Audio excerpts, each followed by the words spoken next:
There we go. So now I'm recording the class. So as most of you already know, at the end of each class, I basically upload it to YouTube and then post it on Moodle. So if you ever want to go back and look at it for the purposes of preparing for exams or group presentations or whatever, it's there for you. All right. And then basically, I can tell you that for the purposes of this week and next, so there's a class obviously tonight and on Thursday, as well as next Tuesday, but a week from Thursday, which is July the 30th, is your midterm exam. So again, and this is on Moodle, you'll see that it's going to be 50 questions, open book, right? So you can turn to the questions on the pages indicated on the exam. And there'll be 50 questions, true or false, or multiple choice. So we'll talk some more about that next week when we get a little bit closer. All right, so for the purpose of discussion tonight, the first thing I wanted to talk to you guys about was the Netflix video I asked you to see. It's a documentary. Only one person indicated they didn't have a Netflix account, so I apologize for that to that particular person, but there are other videos we're going to talk about for the purposes of discussion. So The Great Hack. So, you know, it's almost 2 hours long, so it would have taken some dedicated time for you to watch it. But does anybody have any comments or questions about this particular documentary?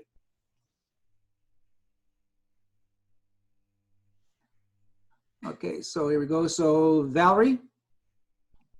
Okay, so we actually watched that and we couldn't believe how many points. Who's we? Well, I actually watched it with my daughter and my boyfriend. Oh, okay, all right, good. All right. I'm sorry. Family event. We couldn't believe how many points of data they have on everybody. And also the fact of, it was kind of like three parts that really struck us. The Trump part, where Trump blamed Hillary, meanwhile he was doing something similar towards the public, right? Like with his campaign. And the refusal to provide the personal information. Those were kind of points that really shocked us, that that's what was happening and that it was all happening behind the scenes with Facebook without anybody knowing or anybody having any option to opt out. Yeah, exactly, and this is only a year and a half old. This documentary. I mean, he still didn't have the retrieval of his personal information that was essentially mined by Cambridge Analytica and through Facebook and what have you. And yeah, you know, they basically said in the 2016 election, the U.S. election, that they had pretty much 5,000 data points for pretty much every American, which is pretty amazing. I mean, that's that, and this is data that's collected obviously from, things that everybody's familiar with, Facebook, and it'd be Twitter, and it'd be Instagram, and it'd be Pinterest, it'd be all kinds, any data that you basically record for the purposes, to a great degree, of social media, it becomes available for basically harvesting. Yeah, it was really disturbing, and there's no solution to this at this point. I mean, Cambridge Analytica went bankrupt, as a function of these disclosures, but there's nothing that indicates that this kind of thing still doesn't go on.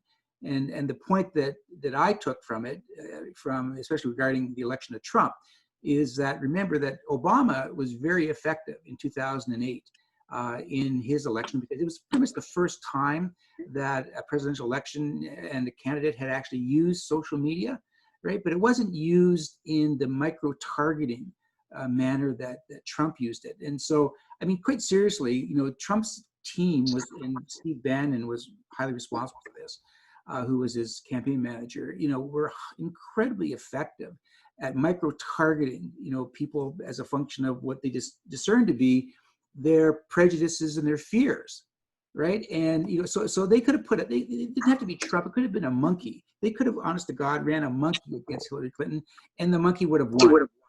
Because it didn't matter who the Republican candidate was. It was all targeted towards people who would vote against Hillary Clinton. It was, and it was really, really disturbing because Trump only won by a very, very small margin in the Electoral College, and 3 million more people in the popular vote voted for Clinton. So yeah, it was obviously a very effective tool.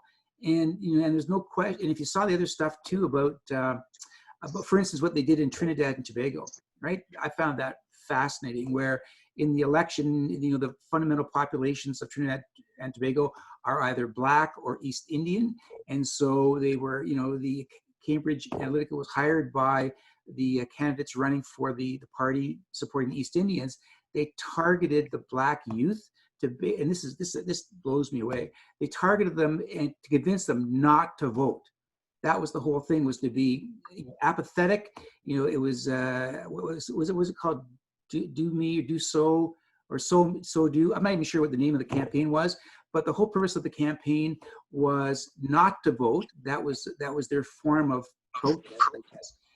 Whereas in the East Indian families, they said that the young in those families, they voted because their parents told them to vote, right? And so that shifted.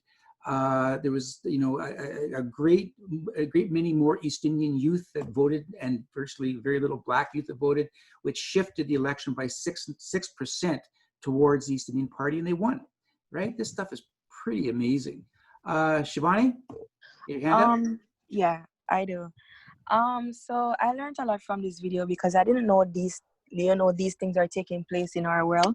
So I found it very disheartening to know that, innocent people are using platforms such as Facebook just to share, their day-to-day, only for it to be used by a company for, political gain. So I think this is definitely against our right, because a lot of persons don't know that this is happening, but yet it is happening.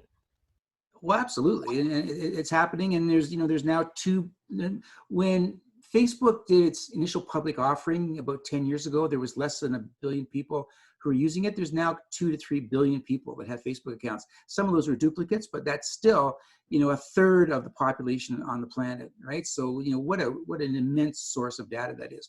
Carrie, you have your hand up? I found it really intriguing when they're talking about the data that was collected from the swing states and how precise they were at being able to figure out which voters were the undecided, and to infiltrate their social media. So they didn't spend a huge amount of time trying to get the broad voter to see one way or another, but to how specifically they can target me. I've encountered that where I've had phone conversations and then talked about something specific, and then Facebook, within 2 hours, I'll be seeing advertising for that specific thing or sent out an email. So it's just like, I know how that personal information is being used to advertise towards me. It's scary. Oh yeah, micro-targeting. I mean, there's 24 students in this class. Every one of us, when we go on the internet, even if we're doing things that are simply benign, like going to this class and Moodle and those kind of things, but we're all being individual targeted separately and independently of each other. So I'm a news junkie. I follow news feeds when I get up in the morning. I read the news when I go to bed at night. It's what I do. It's not only part of my job, but it's the person I am. And what this really scares me about this, and Obama talked about this in the siloing of information. When I get news feeds to me, most of them, the vast majority of them, deal with American politics and Trump. As in, I pray to God he doesn't get elected again. Apologies to you who are, conservatives or Republicans. But all the stuff I get is about that. It really is. Every once in a while, I get some kind of a pop-up or a piece of news that talks about the potential that Biden might lose the election in November. And I cringe when I see that. It's like, I don't want to see that. Why do I want to read that? That sinks me into depression with the prospect that Biden would lose. And so I'm being micro-targeted. There's no doubt about it. I'm being micro-targeted. And so all the news feeds I'm getting feed into what I really want to see. And it's just what Carrie said, when you target, if there's 6 states in the U.S. that are central to Trump being reelected, these are the swing states, the states that are on the edge of being either Republican or Democrat. They're Pennsylvania, Ohio, Florida, Georgia, Kentucky, I think there's another one. But, these are states that he won, in the last election by the slimmest of margins, but it swung the Electoral College to his favor, and that's why he's now the president, right? And so, clearly, if you target people in those states with the message that you want to get across, then you're micro-targeting the votes there that hopefully can get you past the finish line. And that's what he did really effectively in 2016, much more effectively than Hillary Clinton, because I remember at the end of the documentary, it mentioned that Trump had his campaign had purchased like 5.6 million, visual ads on Facebook, obviously targeted to their audience, whereas the Clinton campaign only had like 66,000 ads. So, like an eighth of the number of ads, which is pretty amazing and pretty scary too. Lexine, your hands up. Yeah, it is. One of the points that they brought up was very true. They were saying that they don't consider it as stealing person's information without their permission, because like when you download an app or something, how many persons actually read like the terms and conditions? And I'm like, oops, yep. Yeah. Oh, absolutely. I mean, nobody reads them, right? And we're going to talk about this tonight in the second part of the lecture when we deal with social media. But there's all kinds of information that we put on things like, you guys. I understand that Facebook is pretty out of date these days, so maybe a lot of you don't use Facebook anymore, and you're using Instagram or whatever you're using. I don't know, but anyway, you use it in a very benign fashion. You use it because you want people to see what you're doing. Sometimes it's for your family, often it's for your friends, all those kind of things. And it's pictures of you, doing certain things. But all of that is data, right? Everything that they see that you like, right? If you like whatever somebody else's post, or you get likes for what you're doing, then that tells somebody who's getting that data that this is something that if we target, it will get your attention. Right, and we'll talk about this some more tonight, but that just kind of makes sense. So it's pretty, it's pretty amazing. And again, data is just information, right? And and the computer age, right, which is really the last 40 or 50 years, but really, because when I went to high school, they had computers, but they filled up a whole room and they were hermetically sealed, and the amount of information in that whole room is probably less than what you have on your phone, right? So that was when I went to high school. But nowadays, computers are so advanced, and trust me when I say this, 5 years or 10 years from now, even you won't believe the changes that take place, right? I see them as being, incredible monumental changes, because it's going from something that really didn't exist to something where it is now. You're going to see incremental changes that are going to blow your minds. It will happen that way. Aishat? Yeah. Okay. For me, it feels like, it's kind of scary how we think our personal information, it's only about us, like it's only for us, without knowing that they can have access to it. It's like we are being watched. And like my own question is, when exactly are we, like, is there ever going to happen where we will have access to our information by ourselves without them having access to it? Yeah, that's a good point, and I honestly don't know. The author of that documentary, The Great Hack, that we watched, his entire purpose was to have access to the data that was in the hands of Cambridge Analytica, and he never got it. Right? He just never got it. And they were charged with a crime by not providing it to him, and they pleaded guilty to that crime. So, can you go to Facebook and say, hey, what data do you have on me? And they're going to come back and say, well, look it up. It's on your timeline, right? And all the data that we have is what you've already posted. right? So, I understand that. So, but I mean, it's, and you have Twitter as well. So but the combination of all these things, where now, like 4 years ago in the election, there was 5,000 data points. The author of that video said that his daughter, by the time she's 18, she'll have 70,000 data points of information available to be harvested. Tom? Tom, your hands up. Tom, go ahead. I just wanted to say that there's sometimes I'll just be talking about maybe like some shoes or clothes I want to buy, and then I'll just go on my phone, and then I'll just see an ad of the specific shoes. So I was always thinking like, oh, someone is listening to me. Like, I didn't know this was probably this was what was going on.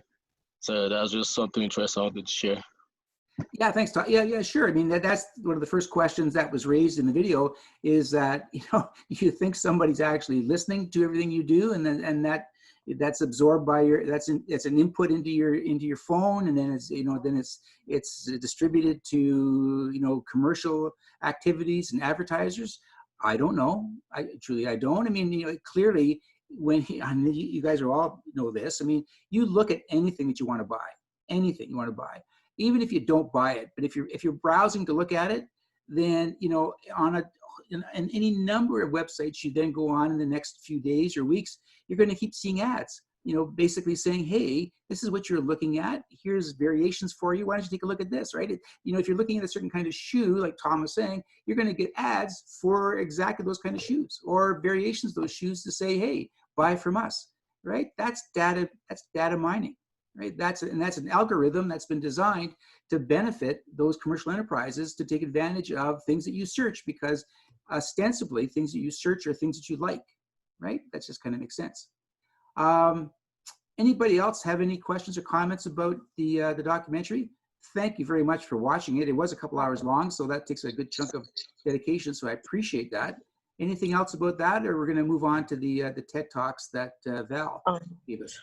For me, sir, it's not in relation to the video. Who is it? Ishavani speaking. Oh, okay, Shabby, okay, go ahead. So I even heard about a famous app by the name of TikTok, that it impedes on persons like personal information also. So they were I think they publish it, I don't know, they put it in the newspaper on the news that you should be careful when you download app like TikTok, because it takes a lot of personal information from your phone. Right. So, yeah. Oh, absolutely. I mean, each web service, or whatever we would, channel, or whatever we're going to call them, a lot of them take a lot of data, right? And the thing about it is, to some degree, you can't participate on those platforms unless you give them that data, right? So it's a difficult kind of thing. Anybody else want to talk about the great hack? All right, again, thank you, everybody. I really appreciate that. Everybody, a lot of you watched it. So we're going to watch the two TED Talks again that Val sent us. So thanks, Val, I appreciate it. So we'll watch these and then have a discussion regarding James Veitch and what he has to say.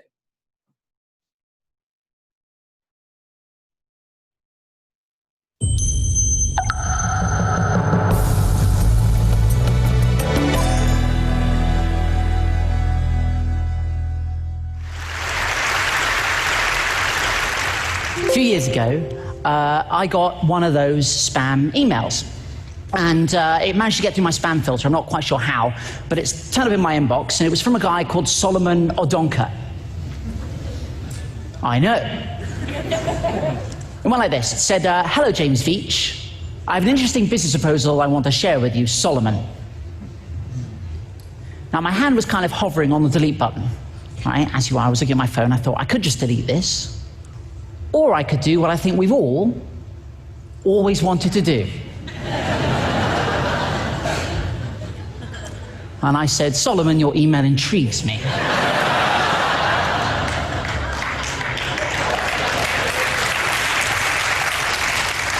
And the game was afoot. He said, Dear James Veitch, we shall be shipping gold to you. You will earn 10% of any gold you distribute. So I knew I was dealing with a professional.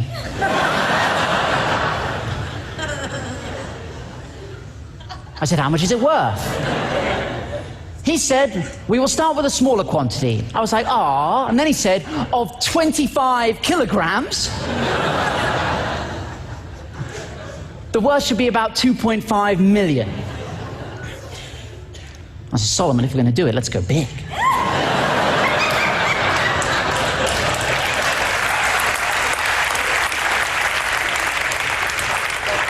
I can handle it. How much gold do you have? He said, it's not a matter of how much gold. How much is you're capable of handling?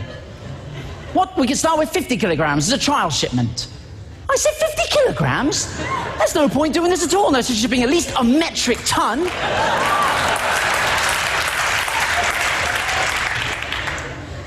So what do you do for a living?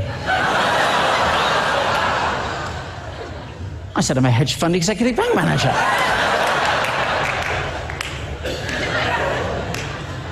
This isn't the first time I've shipped bullion, my friend. No.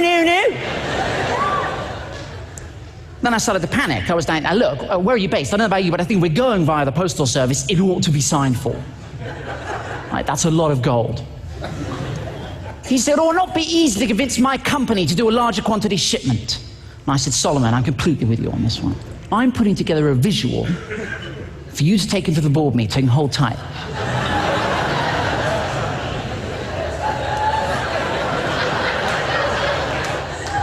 This is what I sent Solomon.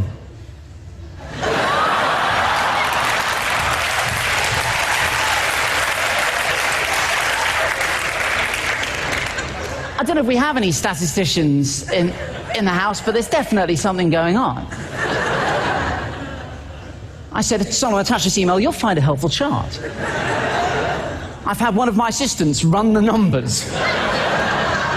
We need to be shipping as much gold as possible. There's always a moment where they try to tug your heartstrings, and this was it for Solomon. He said, I will be so much happy if the deal goes well, because I'm going to get a very good commission as well. And I said, that's amazing. What are you going to spend your cut on? And he said, on real estate, what about you? I thought about it for a long time. And I said one word: hummus.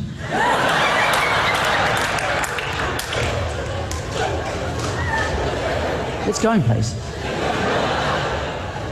I was in Sainsbury's the other day, and there are like 30 different varieties. Also, you can cut up carrots, and you can dip them. Have you ever done that? Solomon! He said, I have to go to bed now.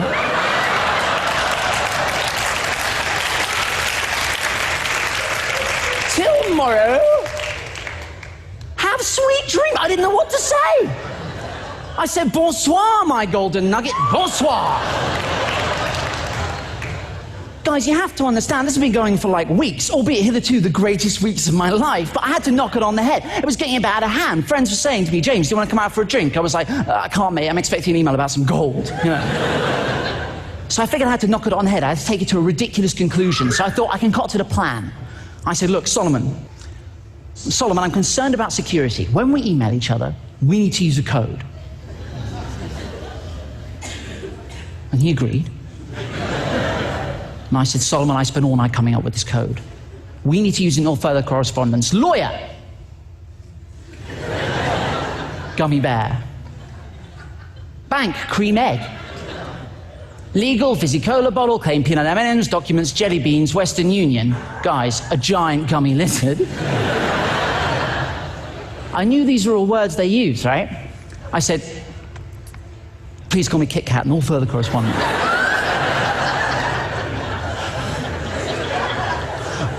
I didn't hear back. I thought, I've gone too far. I've gone too far. So I had to backpedal a little bit. I said, look, Solomon, is the deal still on? Kit Kat. Because you have to be consistent. Then I did get an email back from him. He said, the business is on, I'm trying, blah, blah, blah, blah, blah. I said, dude, you have to use the code. What followed is the greatest email I've ever received. I'm not joking. This is what turned up in my inbox. This was a good day. The business is on. And I'm trying to raise the balance for the gummy bear.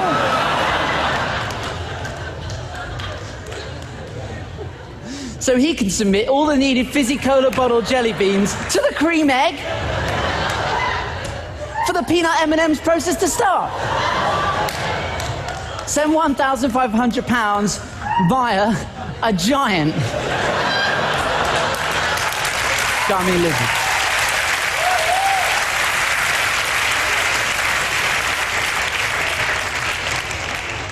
And that was so much fun, right? That it got me thinking, like, what would happen if I just spent as much time as I could replying to as many scam emails as I could? And that's what I've been doing for 3 years on your behalf. Yeah. Let me tell you, crazy stuff happens when you start replying to scam emails. It's really difficult, and I highly recommend we do. I don't think what I'm doing is mean, right? You know, there are a lot of people out there who do mean things to scammers. I don't think what I'm doing. All I think I'm doing all I'm doing is wasting their time. Right? And I think any time they're spending with me is time they're not spending scamming vulnerable adults out of their savings, right? If you're going to do this, and I highly recommend you do, get yourself a pseudonymous email address. Don't use your own email address, because that's exactly what I was doing at the start, and it was a nightmare. Because, you know, I'd wake up in the morning and have like 1,000 emails about penis enlargements, you know, only one of which was a legitimate response to a medical question item. But I tell you what, though, guys, I tell you what, any day is a good day. Any day is a good day if you receive an email that begins like this. I am Winnie Mandela, the second wife of Nelson Mandela, the former South African president. I was like, oh, that Winnie Mandela. I know so many. I need to transfer $45 million out of the country because of my husband Nelson's health condition. Let that sink in. She sent me this, which is hysterical. And this looks fairly legitimate. This is a letter of authorization, but to be honest, if there's nothing written on it, it's just a shape. I said, Winnie, I'm really sorry to hear of this. Given that Nelson died 3 months ago, I describe his health condition as...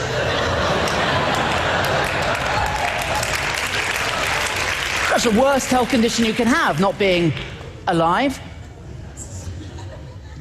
She said, kindly comply with my banker's instructions. One love. I said, of course, no woman, no cry.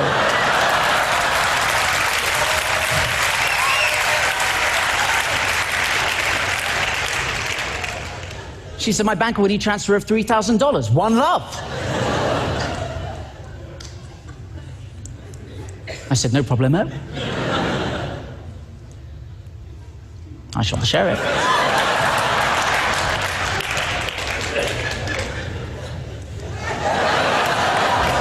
Thank you.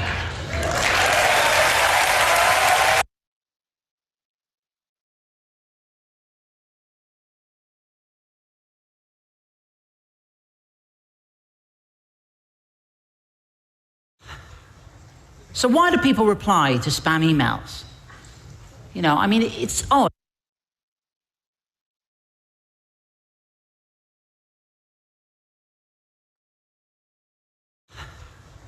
So why do people reply to spam emails?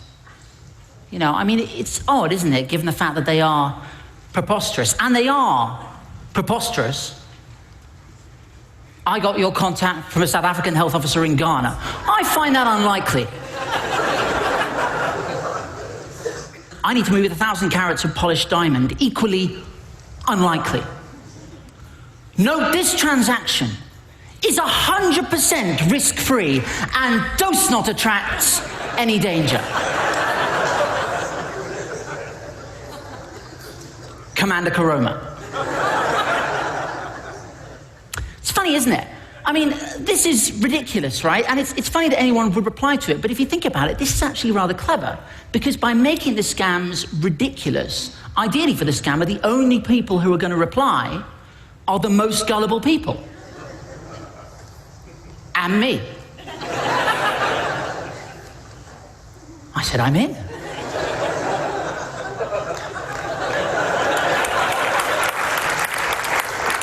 Then he told me to email Liberty Law Firm at lawfirm.co.uk, which is an amazing email address. Then he said, send me your phone number. So I gave him the phone number of Goldman Sachs, the bank. I wanted him to think I was rich. I probably shouldn't have done that, because the next email I got said, James Veitch, I'm not sure you are real at all.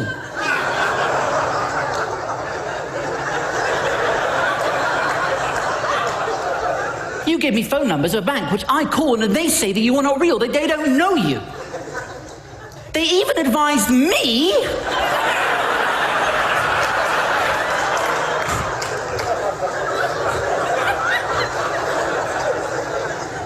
Who are you? I'm an army intelligence. Is that a thing? I didn't know what to say. I said, look, there was never a shred of doubt in my mind that I was dealing with an intelligence.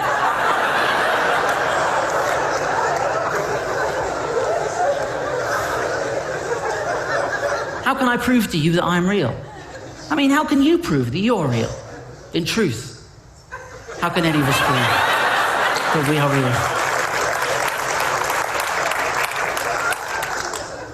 P.S. What are you sending me?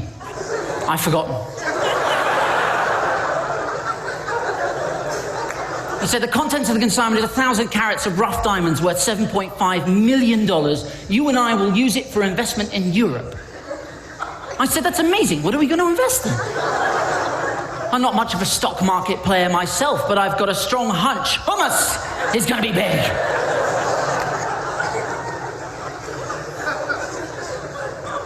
Can I have a picture of the consignment? Well, guys, yes, I can. Boom.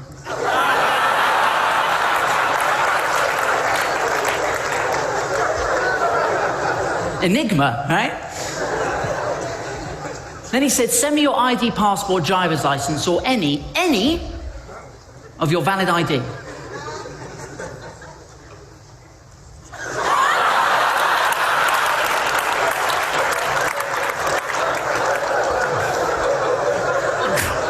It was valid at the time.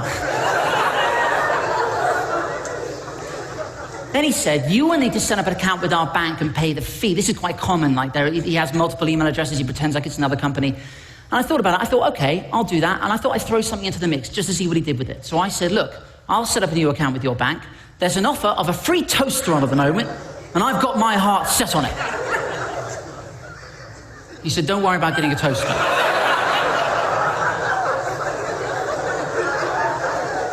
So I'll be the judge of that. And then he told me to contact this bank. Now, the bank is masquerading as Royal Bank of Scotland, right? But what I love is their email address is info@royalbs. Which I think is perfect.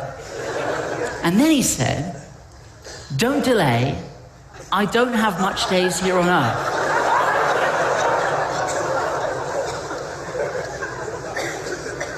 I said, when are you leaving Earth?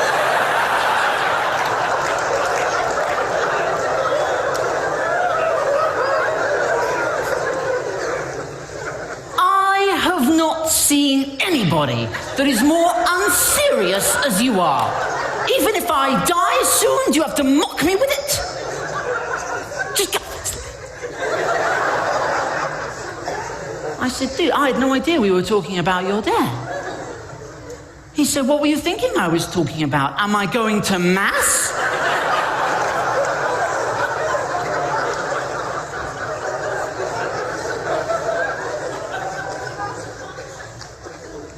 I said, where's Matt? Ooh, is that what the toaster is? He said, sorry, I mean Mars, one of the 9 planets of the solar system.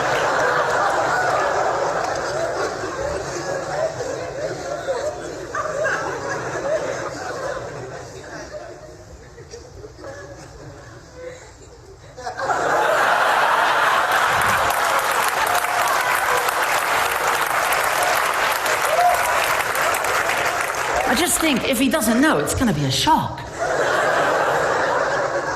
I figured I'm done with this guy. I'm going to send an email to Royal BS, right? So I sent them an email. I said, look, dear Royal Bank of Scotland, I'm writing to you about some bling Lieutenant Commander who's leaving me and a free toaster you're giving me for opening the account.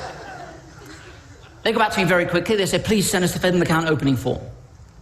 And there is no free toaster. Raj Ramesh, head of customer care.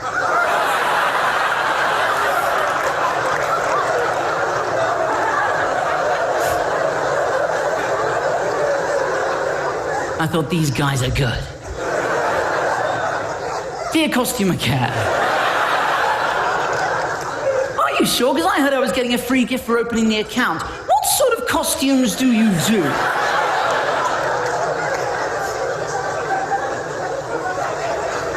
He said, there is no bonanza going on. And that did strike me as an odd choice of word. I think, right, what must have happened is he must have looked at the word competition in his language and found a synonym, which was bonanza, but it still struck me as odd. And then he said, and even if there was, conditions would apply. And I'll be honest, that pissed me off. Because you cannot tell me that conditions apply to a competition that I literally just made up. So what I did is I opened up Photoshop, and I took a day, and I sent them something. I made and sent them something. So this is what I said. I said, then how do you explain this? And this is what I sent them.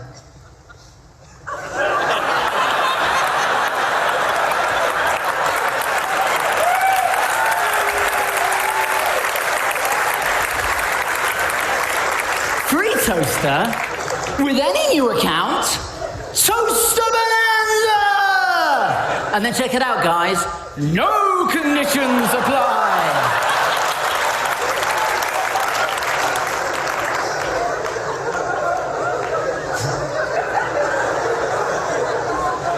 I thought, get out of that. And he did. He said, that do not include Royal Bank of Scotland worldwide.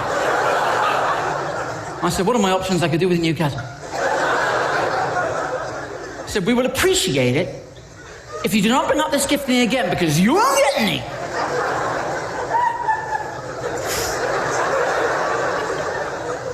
I said, just to be clear, you're saying if I bring it up again, I won't get it? If I don't bring it up, I will? Or you're just saying I won't get it at all?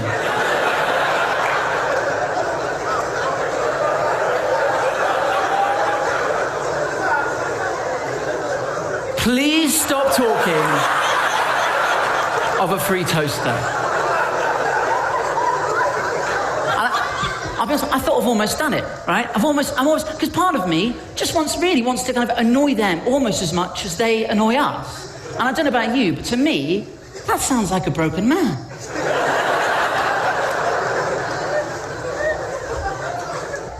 Do this at home.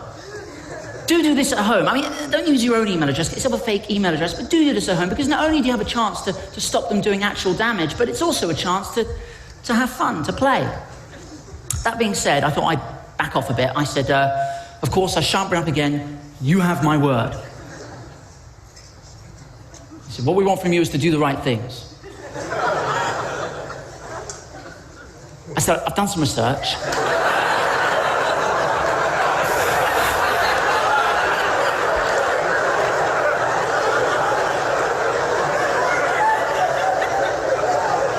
Please stop emailing us. Thank you. Thank you, everyone.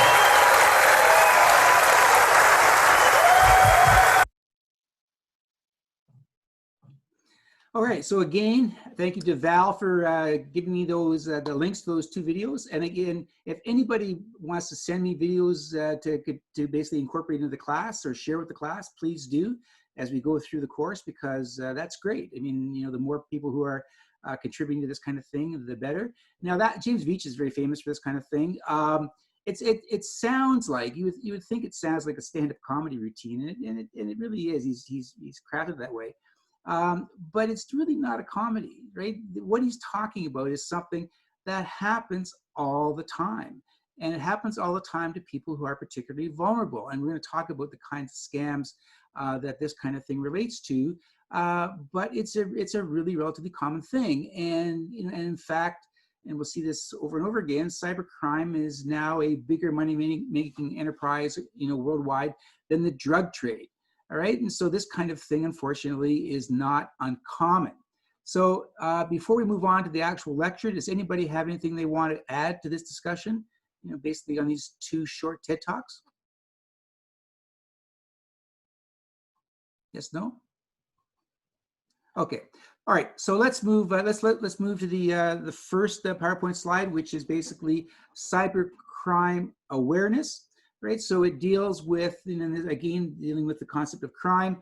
Oh, Lexine, had your hand up. Yeah, I was saying that as it relates, that it's quite interesting that he's able to present the information in such a manner that it keeps you engaged and like pumped on the information.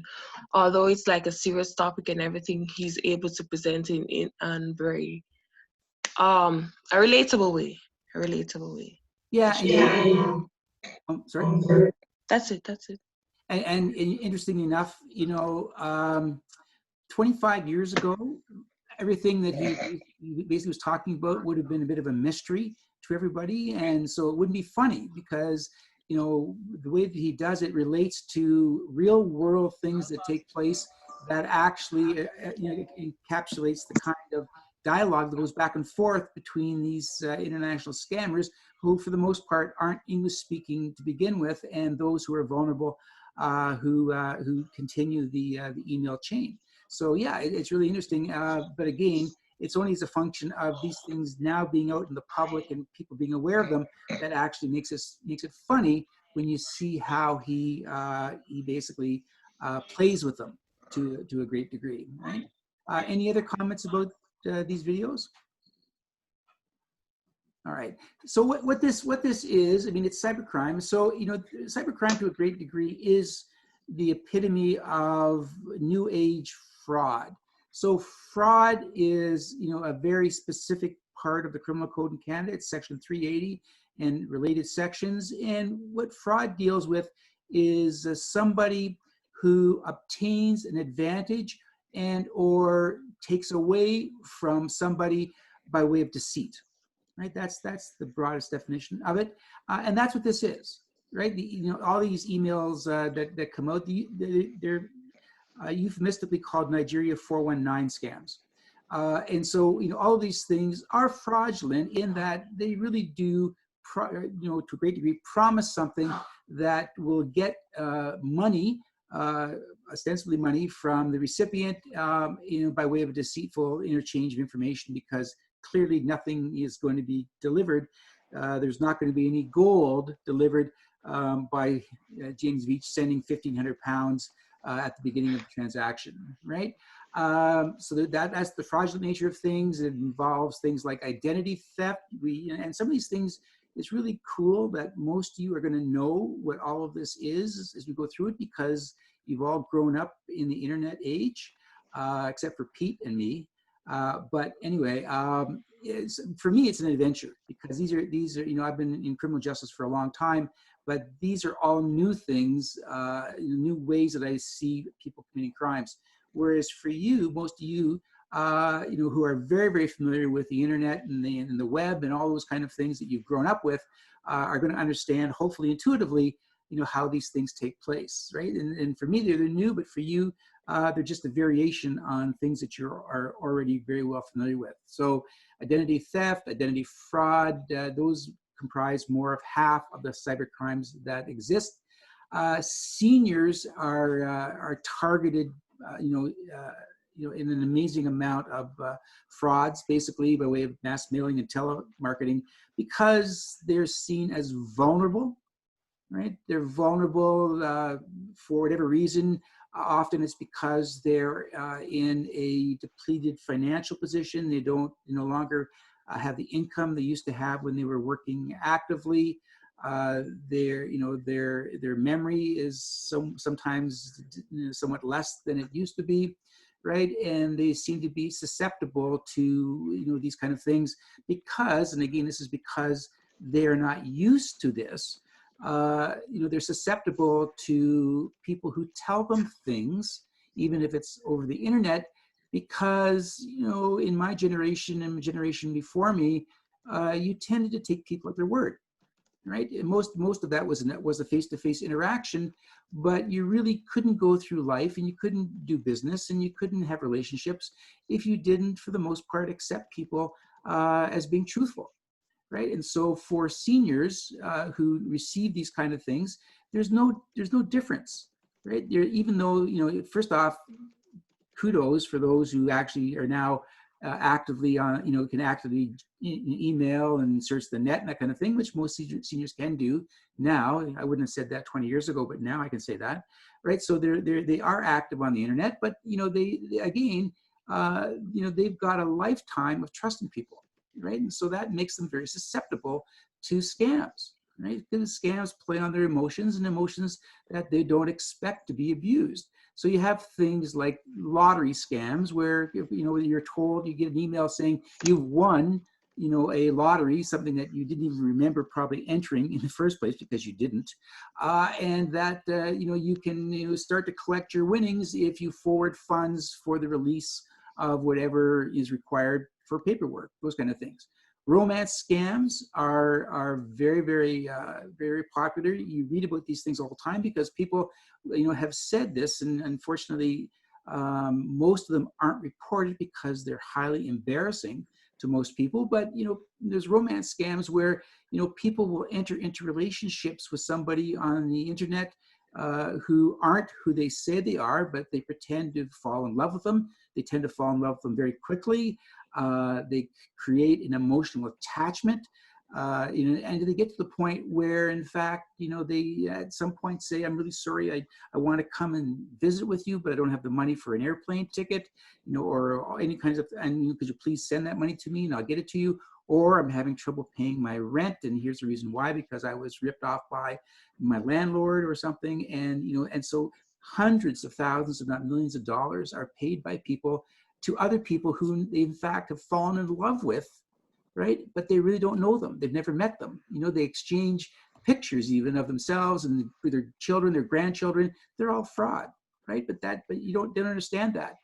The grandparent scam. This is one that takes place. This one I find a little hard to believe, but it does take place, where in fact a grandparent will receive a call ostensibly from a grandchild who will say that they're in trouble somewhere and they need money to help them get out of trouble, right? So I'm a grandparent. I think I would recognize my grandchildren if they called me. But I mean, sometimes, in circumstances that, are somewhat beyond belief, they can convince grandparents that in fact they are their grandchildren, and they will send money because guess what? That's what grandparents do. Okay, an inheritance scam, and in your textbook, there's a whole list of these scams, more than just these. An inheritance scam is very much like the lottery scam, where basically, guess what? Your long lost uncle in Poland has left you X amount of money. But in order for it to be released, there's probate fees and lawyers' fees and all kinds of things. So please send money in order to basically receive your inheritance. Again, all of these things are dependent upon the people who are scammed as being vulnerable to some degree. All right, so they're looking for love, or they have affection for your grandchildren, or they're going to get money that basically they never expected but would really use because they don't have a lot of money. Those are the kind of things that happen. All right, in Canada, the Section 53 of the Competition Act, that's federal legislation, basically says in very broad terms that no one can send mass emails promising financial returns. So this obviously would affect things like the lottery scam or the inheritance scam, those kind of things. So, there is some criminal provisions put in place by the federal government in the criminal code addressing these kind of things. All right, so let's talk about the definition of cybercrime, right? So the definition of cybercrime is the breach of the law, all right? Again, fraud is fundamental, involving an internet-connected digital device. So that's a pretty straightforward kind of thing. So you have both traditional crimes that are committed by using the internet. So again, these could be any number of kinds of crimes that just happen to use the internet as the mode of communication involving those crimes. And then we have a whole new set of crimes, we're going to talk about these during the semester, that are very specific to, in fact, cybercrime, hacking, ransomware attacks. We're going to see a video on that this evening. Things that, in fact, never existed before the internet and the web existed. All right, so you have traditional via the internet kind of thing and internet crimes themselves. right? So the legal system recognizes as well computers as a tool to store material as a component of offenses. And you can think of lots of instances where this happens. It's most often made public in a criminal sense for things like child pornography, right? Which is really, the computer is a storage device for the committing of that particular crime, which is the accumulation of videos or images that deal with children under 18 in sexually explicit positions, basically, or activities. So the question here is what should an officer know? So this is the point where, you hopefully, if you read the preface to the textbook I'm using for this course, which again was published this year, so it's as current as it can be. But this textbook was designed by a police officer, right, to a great degree, police services with respect to how they should build their cybercrime units to some degree, and or individual officers who should respond to cybercrime. So a lot of what we're going to see in the textbook is directed at police services and police officers in here's what you should be looking for and here's what you should do to respond to this particular type of crime. All right. So what an officer should know? Well, an officer should know that cyber criminals target PII. So that's personally identifiable information.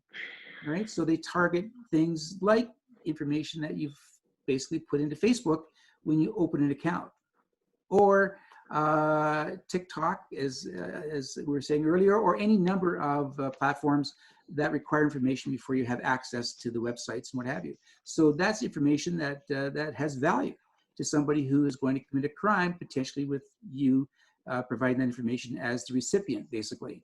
Cyber criminals operate by cyber threats, right? So there's things basic safeguards that can be put in place regarding cyber threats, basically, and the current prevention practices put in place by cops, at least suggested by this textbook, is that, if somebody in the work environment is being targeted, with respect to whatever it may well be, phishing, spear phishing, we'll talk about those as well, then the whole idea is to share information regarding cybercrime with employees, clients, and customers of target businesses, right? It's really important to do that, right? That's a preventative kind of thing, right? You can go to a business and say, here's what you should be looking out for, versus personal attacks.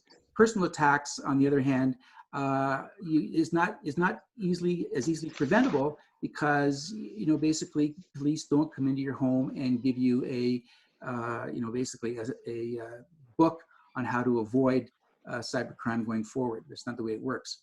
Okay, so the state of cybercrime in Canada, it's certainly been increased as a function of the development of the dark web. So we're going to watch this video that talks about that.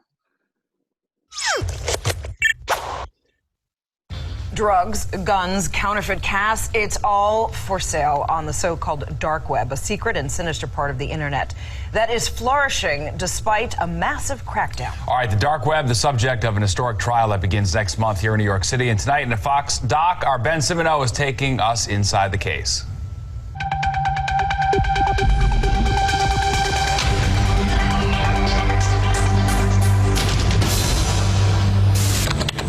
This is about the future of our internet freedom. There are actually terrorist groups that are calling for electronic jihad. This is a man's life and his liberty. First, some semantics. The dark web. What is it? It's a part of the internet that cannot be accessed through search engines like Google. It's hidden on purpose. You need a special web browser to access it, and it's designed to be used anonymously. No tracing. But this year, the light shined very harshly on the dark web. A high-profile criminal case is set to go to trial in Manhattan next month. At the center of that case is a dark website called Silk Road.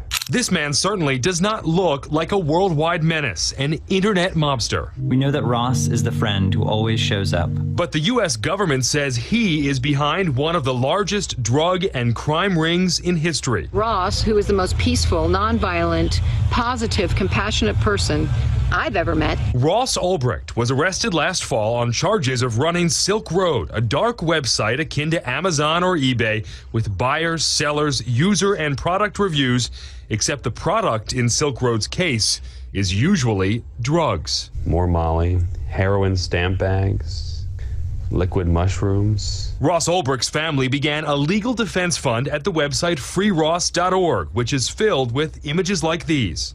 The friend you call when your car breaks down, or when you need help moving, or when you just need help. After Ulbricht's arrest, Silk Road was shut down, but now somebody has launched a new version, and we're taking you on it. These sellers, 880 reviews. These are not novices for 1 gram of ultra clean cocaine. People did studies on the Silk Road and found that the customer satisfaction level was remarkably high. Greg Virgin's day job is running RedJack, a company that keeps businesses and government agencies safe from hackers. All right, so what I'm doing now is I'm starting up a Tor browser bundle. Okay. Which is the gateway. But we asked him to use his knowledge to take us inside the dark web. To access it, we used the free Tor browser. And Tor stands for? The Onion Router. So it is a network of servers that relay your traffic across one another. So nobody can figure out who you are or where you are. Our first stop, Greg took us to this site, what's essentially a dark web directory. Without listings like these, the sites would be impossible to access unless we knew the exact addresses. People have estimated that more than 70% of the activity in the dark net is illegal. A lot of that illegal activity revolves around money, fake money in some cases. Here they have clearly currency, euros for sale, PayPal accounts for sale, credit cards, cloned credit cards with PIN codes. I don't know what trusted vendor means. One ad offered corporate account numbers for sale. Another showed off stacks of counterfeit 20s. 10 bills cost $80, and users offered advice on how to spend it. I finally ordered 10 bills and found a way of spending them at nightclubs. I just asked random drunks for change. 100% success rate. On almost every site, it was easy to find ads for electronics. New unlocked iPhone 6s for sale here, and plenty offered fake passports and IDs. To establish a new Islamic front both in the United States and around the world. This site seeks donations to recruit jihadists in the U.S., and murder does seem to be big business on the dark web. One site seeks to crowdfund assassinations. This website says it's easy to obtain high-powered firearms. On one line, talking about high-powered tactical rifles, and the next line, cocaine and marijuana. Of course, there are no questions asked, no pesky background checks, and the currency, as with most things on the dark web, is Bitcoin. Bitcoin is a virtual currency that obscures the people doing the transaction, so the buyer and the seller. It's a piece of code that's shared between two parties to replace currency. Anyone can buy Bitcoin, but it's not cheap. One Bitcoin is about $300, although it's been as high as $1,000. And then there is what Greg Virgin says is most disturbing about the dark web. There are a number of atrocious child exploitation sites. In his spare time, Greg Virgin works with the International Justice Mission to find and rescue children being sold on the dark web as sexual slaves. Because of your work with child exploitation, do you expect anybody to be arrested? In the very near future, yes. And you found victims? Yes. So we believe we found dozens of victims that there's a strong possibility for rescue. Imagine from a law enforcement perspective the challenge in identifying people who've never gotten together physically, who live in 5 separate countries. Sean Henry spent 15 years leading cyber investigations around the world for the FBI before retiring as an executive assistant director. He says the dark web is a nightmare for law enforcement. It's also the source of all the high-profile hacks we've seen this past year. Target, Home Depot, Chase, Neiman Marcus broken into, even the U.S. government database holding personal information for employees with sensitive security clearance. Can you protect the network from being breached? That's out the window now. We need to change the paradigm here, and it needs to be how soon after an adversary makes access before we detect them. His biggest fear? Hackers working through the dark web's anonymity, going after power plants and financial systems. Cyber terrorism. So there are actually terrorist groups that are calling for electronic jihad. What if the lights go out for a week, 2 weeks, a month. How do we handle that as a nation? Companies need to have, absolutely. So where did this come from? Well, it might be hard to believe, but Tor, the software which makes most of what you've just seen possible, makes this anonymous and so hard to track, was actually created by the United States Navy. Part of the goal was to help people in oppressed nations have internet freedom. So the dark web is not all bad. For us in America, we live in a free society for the most part, but there's plenty of people in the world who don't, who live in oppressive regimes where they control the internet. Whether it's pro-democracy protesters in Hong Kong or the Arab Spring, the dark web's anonymity helps make it possible, letting organizers spread the word. This case is the future of our internet freedom. Which brings us back to Silk Road and the criminal case pending against Ross Ulbricht. Julia Toriansky is a blogger from Toronto. She believes internet freedom in the U.S. rests on the outcome of the Silk Road case. If Ross Ulbricht is convicted, then anybody who uses Tor networks or anonymous systems will be considered a criminal by default. Toriansky is a supporter of Ulbricht's mother and says the U.S. government is trying to rewrite law. If convicted, God forbid, Ross will be the first alleged website host to be convicted for the actions of users on a site. Lynn Ulbricht has traveled the country to raise awareness about the Silk Road case and has become something of an internet star. She would not agree to an interview with us, but we caught her speech at Liberty Fest in Brooklyn. She believes the outcome of the case could lead to a world where everyone's activities on the web are monitored. Of course, Edward Snowden showed us last year the NSA is already collecting information about phone calls and emails. And it's something far more dangerous than any website could ever be. And that is what our government has become and how they operate. As for the dark web's dark side, Toriansky says it is worth living with. Most people are inherently good, and just because a small percentage of people may or may not commit a crime, we shouldn't police everybody. And if we do, that's not a world anybody wants to live in. Ross Ulbricht has pleaded not guilty to all charges. His trial is set to begin November 10th. No matter the outcome for him, as you've just seen, the dark web seems to continue defying law enforcement despite their pledge to crack down. I'm Ben Simoneau, Fox 5 News. Well, Ulbricht's lawyer. All right, guys. I mean, so, the dark web is a really great example of what we just talked about a few minutes ago, where we're talking about a lot of traditional crime now taking place by virtue of the internet and the web. Okay, so that's a really good example of it. All right, in Canada, we do have things that are considered to be what are called critical infrastructure issues, things like power plants, water supplies, transportation, and food sectors. They are protected by the RCMP. That is a mandate they've been given. All right, although there is some other police services that can be involved on a more local nature. So for instance, in 3 provinces, we have provincial police. So we have Ontario, we have the OPP. In Quebec, we have the Sûreté de Québec. And in Newfoundland, we have the Newfoundland and Labrador Constabulary. So those are provincial forces that have that kind of jurisdiction. But most police services in Canada are municipal. All right, and so in Ontario, for instance, a lot of municipalities that have a decent size have their own police service. So Sault Ste. Marie has its own police service.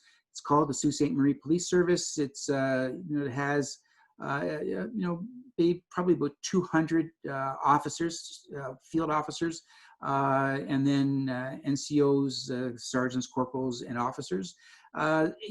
Any part of the province that doesn't have its own municipal police service will have the OPP step in. So you guys would all see this if you were driving, for instance, to Sudbury on Highway 17, you'd pass any number of OPP detachments on the side of the highway. You'd see those. And so what they do is that they offer basically municipal policing to smaller municipalities that can't afford their own police service. So, Thessalon or wherever it may be on the way, down the highway, that basically small townships or towns, Blind River wouldn't be big enough for its own police service, that kind of thing. So, they would use the services of the OPP. The same thing applies in Quebec. Montreal has its own police service. Quebec City has its own police service. But there's lots of towns and townships that rely on the SQ. In Newfoundland and Labrador, St. John's and Corner Brook have their own police service, but the rest of the province relies upon basically the constabulary. In provinces that don't have provincial services, like British Columbia, Alberta, Saskatchewan, Manitoba, New Brunswick, Nova Scotia, those kind of places that don't have a provincial service, they likewise have cities. British Columbia has Vancouver and Victoria and and Kelowna, cities that are big enough to have their own police service. But in those jurisdictions, the police services that are provided are by way of the RCMP, who basically aren't like what we're talking about here, where they provide critical infrastructure protection. That's a federal obligation. What the RCMP does in all those provinces without provincial services is they provide the municipal service for those municipalities that can't afford to have their own police service. All right, so that's pretty much a synopsis of policing across the country, and we'll come back to this over the course of the semester. All right, here is a really interesting, this is very, very well-known ransomware attack, and here's why it was such a big deal.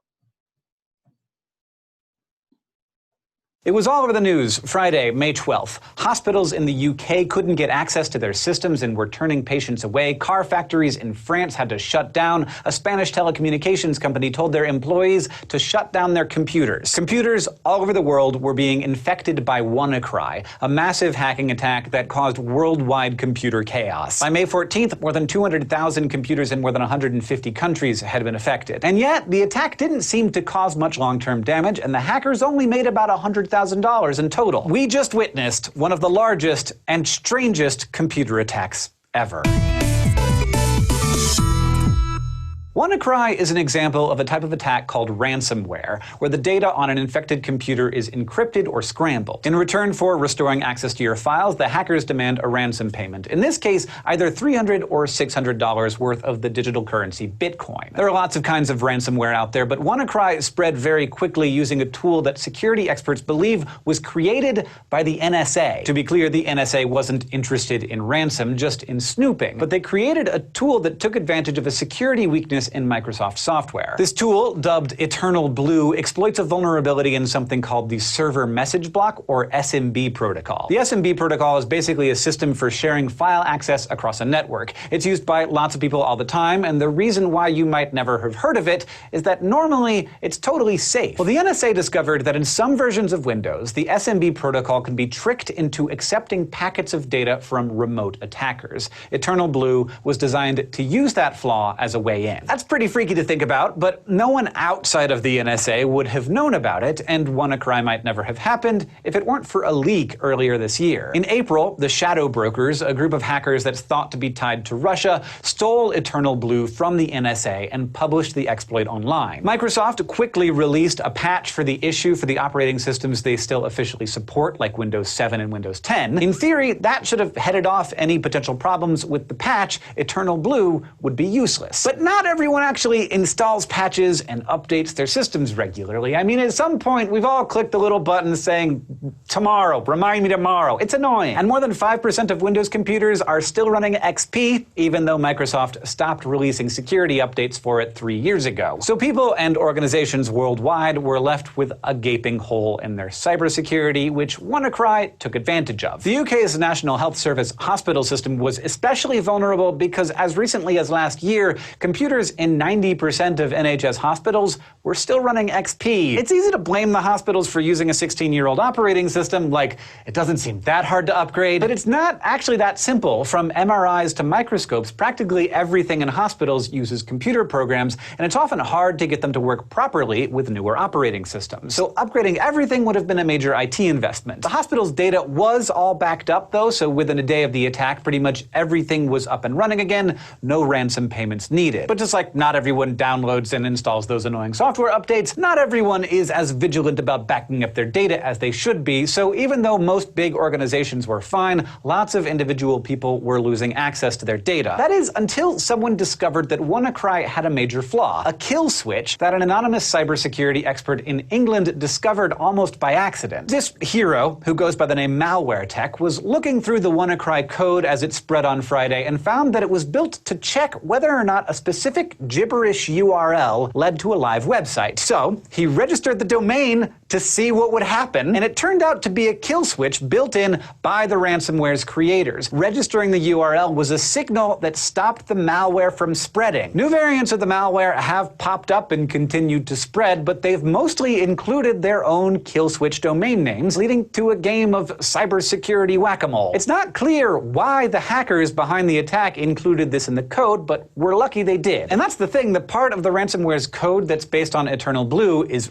really sophisticated. But according to the security experts, having a kill switch was like an amateur mistake. And so was the way the hackers set up their ransom payment system. They didn't code it in a way that let them keep track of who actually paid the ransom, and it's set up so that they would have to decrypt each victim's files manually, which might explain why almost no one seems to have gotten their files decrypted. So a more sophisticated attack could have done a lot more damage. At this point, there's no reason anyone else should be affected by WannaCry or its copycats. Microsoft released a special one-time patch for old operating systems that are vulnerable, including Windows XP. So no matter what you're running, you should be safe if you update. And if you were infected by WannaCry, security researchers have released tools that can decrypt your files as long as you haven't rebooted your computer. We still don't know for certain who was behind this, and we may never find out. This won't be the last time that a malware attack sweeps the planet, though. Hackers are always finding new vulnerabilities, and there will always be people who do not update right away. So WannaCry's lesson is clear. Install those updates and back up your stuff. Thanks for watching this episode of SciShow News. Hopefully we won't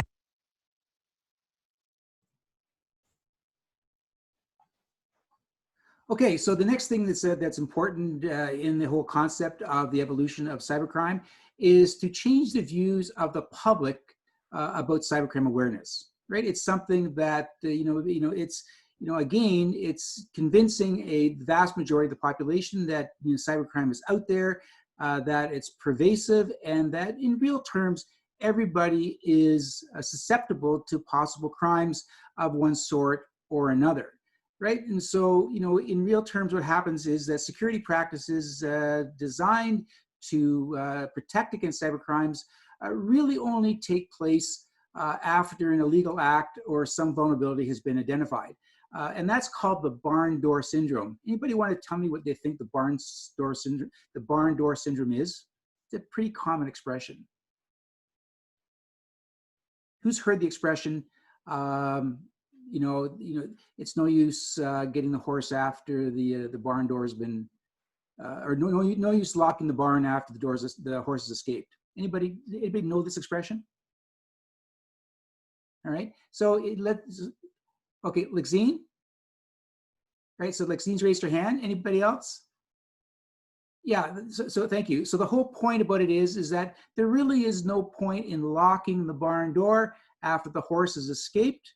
Right, because the horse has escaped. So, this syndrome applied to cybercrime is it's really not going to do you a lot of good to basically bolster your protective mechanisms to avoid cybercrime if the cybercrime has already taken place and you've lost your money, right?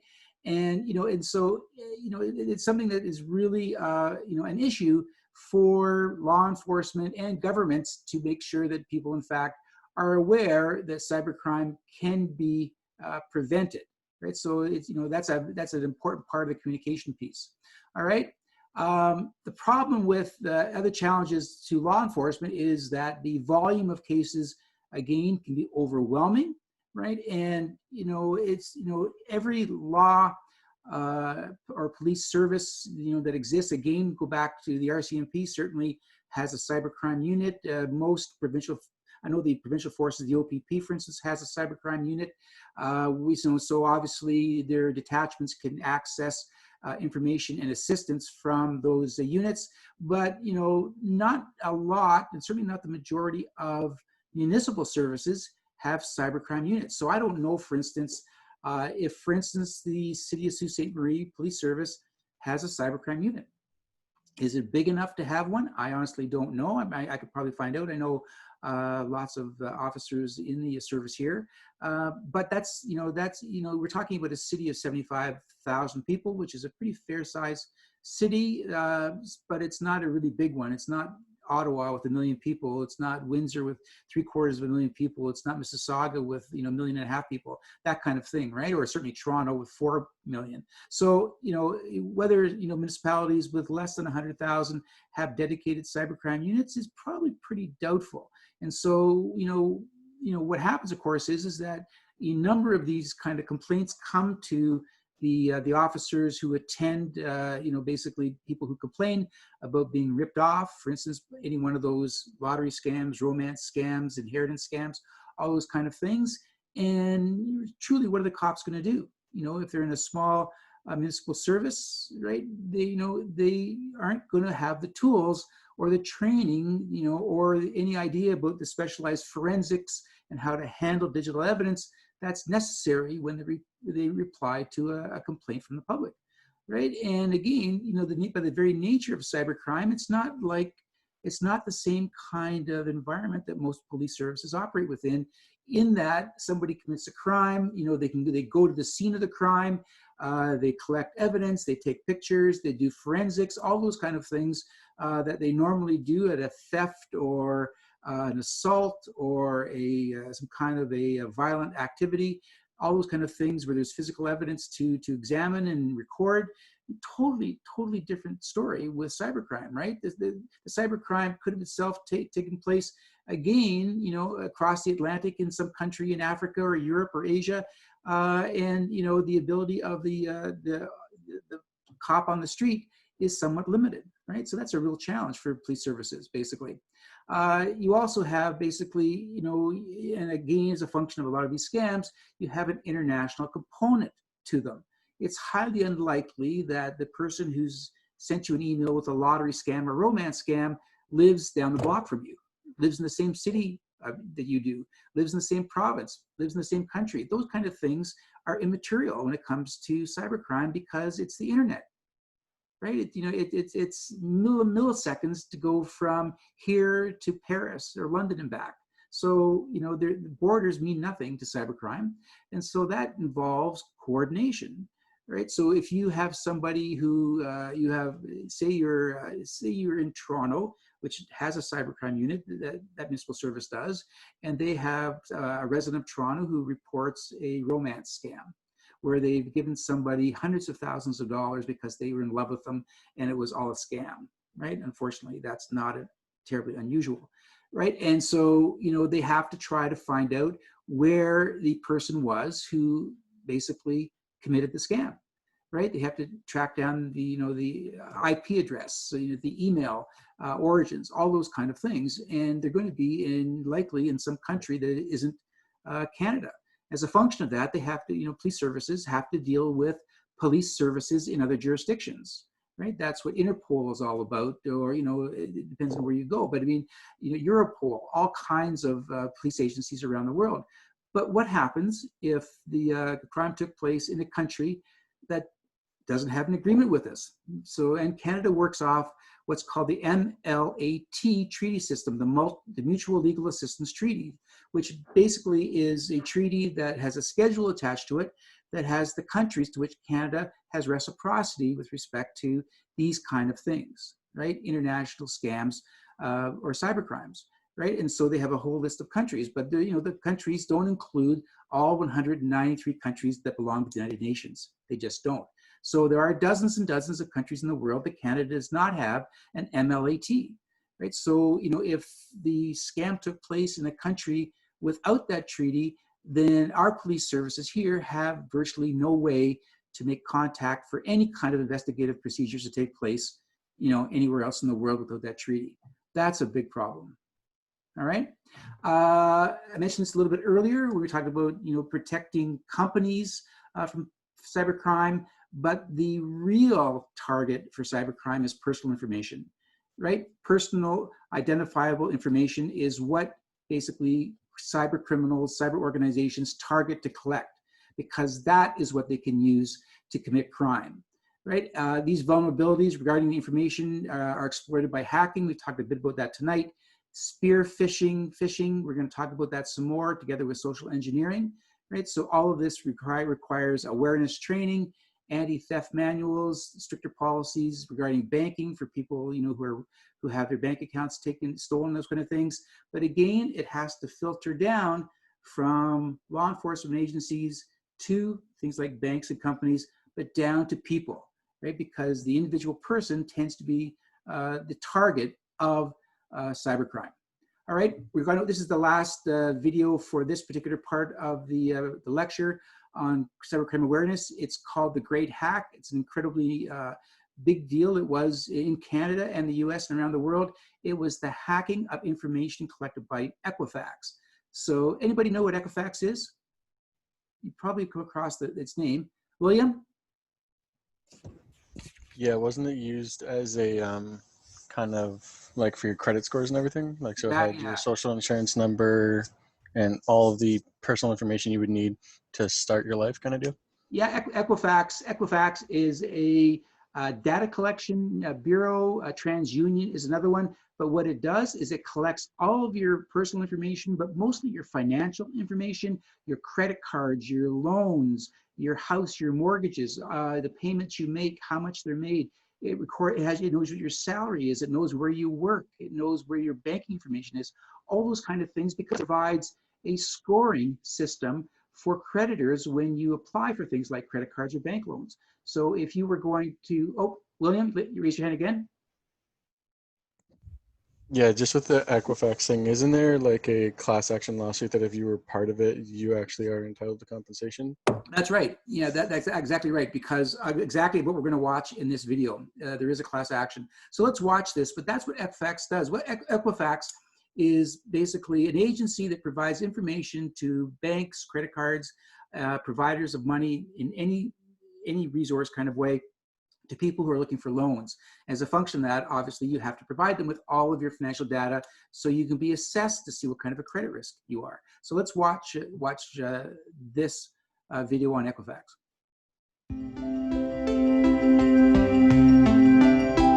Well, first, you should always ask when someone asks you, joining a gym, I need your social security number. For what reason? What's the purpose of asking me for my social security number? They don't need it. Actually, by law, when you look up the law involving your social security number, it's limited to about as many things you can count on one hand, where you legally have to provide it for income taxes, law enforcement, things of that nature. So there's no need for them to have that. They're kind of foolish taking it to begin with, because then they're responsible for that information and they have to try to keep that information safe. In the case of Equifax, which is a perfect example, here is a multi-billion-dollar company. They didn't update their software. They didn't fix their patches that Microsoft said to them and said, install these security patches. Their chief information security officer had her degree in music. She really didn't know anything about keeping information safe, and consequently hackers got in.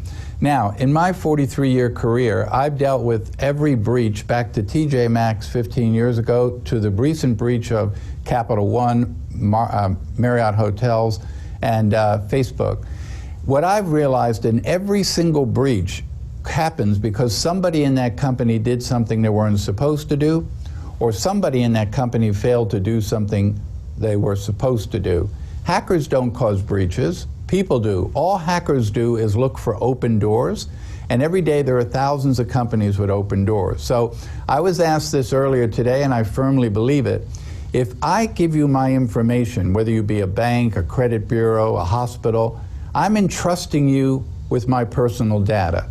If something happens with that data due to your fault or your negligence in keeping it safe, I should have the right to a recourse to sue you for getting my information out. Because now that they don't have that as a statute, companies get away with it and they tell you, I'll buy you 1 year of credit monitoring service, 2 years of credit monitoring service. That's worthless. If I steal your name, your social security number, and your date of birth, you can't change your name. You can't change your social security number. You can't change your date of birth. So if I'm smart, I'm going to hold that data for at least 3 to 4 years before I ever go use it. But if I steal credit card numbers and debit card numbers, I have to get rid of them right away. They have a very short shelf life. But when they do a major breach, they store that data, typically we find from about 4 to 5 years. So you giving me 1 year of credit monitoring, 2 years of credit monitoring, 3 years of credit monitoring, really is not going to help me at all in the long run. They will eventually get to my data and use my data. So I do think that companies need to do a better job of protecting the information that's been entrusted to them. And this is why I was so big on trying to get the ability to freeze your credit. No one in this country ever said to Equifax, you know what? You can store all my personal data and you can make billions of dollars selling it for background checks, employee checks, credit checks. No, I never said that. So what I want to say is, Equifax, you can keep my data, but you cannot show it to anyone without my consent.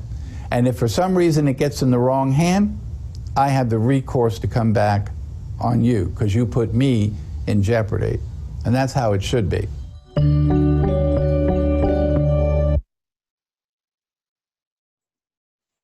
Okay, guys. So that's the first PowerPoint on cybercrime awareness, and the next one I'm going to share with you is on social media and cybercrime. So this is something that you should all be really familiar with. So I'm not going to be basically talking about things that you aren't already intimately familiar with. So that's what we're going to talk about. So it's social media when investigating cybercrime. What happened there? Hang on a sec. That's the wrong. Hang on. This. Sorry, guys. Hang on. Okay. Okay, so social media and its role in investigation, basically, of cybercrime. So social media, and this is very basic, is online communication platforms facilitated by social media infrastructure, right? So data related to investigations is uncovered by law enforcement's navigation of social media, right? And this is really important because, you know, there are very few times nowadays when, if any crime takes place and the police are looking to try to identify somebody who may have been at the scene of the crime, or, you know, or was associated with the victim, perhaps, that kind of thing. It's almost common practice now that any names that they have, they do a social media investigation, right? They'll look at their Facebook and their Twitter accounts and their Instagram accounts and Pinterest and all those kind of things that you guys all subscribe to. Right, they'll look at it because, and it creates data, and it says, well, we know this person was here at this particular time relative to the date of the crime, or at this, you know, or this particular place relative to where the crime took place. Those kind of things. So it's, you know, social media is a very significant tool in the arsenal of law enforcement seeking to enforce cybercrime. So what is a computer? So for the purposes of the Criminal Code of Canada, Section 342.1 says it's pretty much any kind of digital device. So, and you guys would know this, it's your phones, it's your Apple Watches, you know, it's your smart TVs, it's obviously your laptops, your desktops, you know, it's your global positioning systems in your cars. It's just your cars itself. You know, most of them are computers. There's very, very little that we interact with these days that doesn't have some kind of a computer chip in it and the power to process information, which makes it a computer for the purposes of the criminal code. There is a high expectation of privacy attached to digital devices, and we'll return to this in a few slides. But, you know, to a great degree, how you interact with your own personal digital devices is your interaction, right? And so for law enforcement to have access to this information quite often requires approval. And approval, again, quite often requires a warrant. And again, we'll talk about this in a little while. But, you know, that's really important to keep in mind that, you know, the way you interact with your personal devices, the information that you store on your personal devices, and again, this is subject to some conditions, is your information, right? So, which is at the center of, you know, how your information, without your consent, is obtained by cyber criminals, right? A computer can be either the instrument of an offense or the object simply where digital evidence is stored. All right, we talked about that before. Computers can be used to actually carry out cybercrime, or it could simply be the repository of information for things like child pornography. All right, there are a number of categories of social media, and this is just a very short list of them. There's a much longer category of these kind of things that are classified as social media in Chapter 2 in your textbook. So social media categories include things like anonymous social networking apps, things like Tinder. You don't put your name in, you put your picture in, right?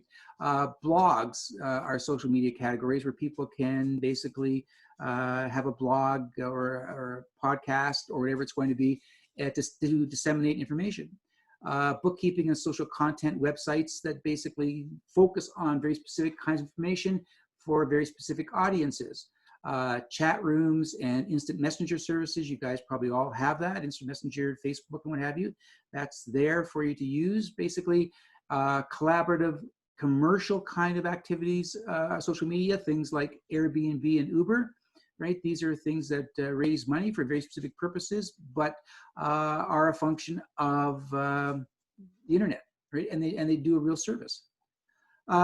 So here you guys, again, you're going to understand this to a great degree, but here is a video on what in fact is social media. Right now, as we speak, we are on social media. Yes, that's right. YouTube is social media. A lot of you already know that, and a lot of you already know, or at least have a good understanding of what social media is, so let's find out. So I'd like to point out the fact that there's a lot of terms that are thrown around these days, social media, social network, and it's very convoluted. And I think that we should all use the term social media network just to clear up any confusion, but it's easier to just say social network. But if you look at it, I mean, there's social networks that don't have the media aspect. Yeah, I mean, if you look at Craigslist, I mean, technically that would be a social network. So there's a lot of overlap with all these things, and it's the media part that makes it distinct, because you have another media part of it that is where you're actually exchanging, digital files. So you can think of Netflix as a media website for video and Pandora as a media website for music. Okay, so when you combine the social aspects and the media aspects, you have the very gray area of a social media network. Okay, and there's a lot of them, so we're going to break them down. But all of them, the main idea is to connect with others. All right, so you can have a voice, you can say things, you can say a lot of things, and you can share a lot of things, share a lot of files, share a lot of thoughts, but with that comes privacy concerns, and that's where you hear about things like big data, which I'm going to talk about in another video. But it is a good way to stay up to date with whether it's, global news, local news, your friends. I mean, it's a good way to stay up to date. But there's emotional impacts with that, with, people getting depressed by being on social media.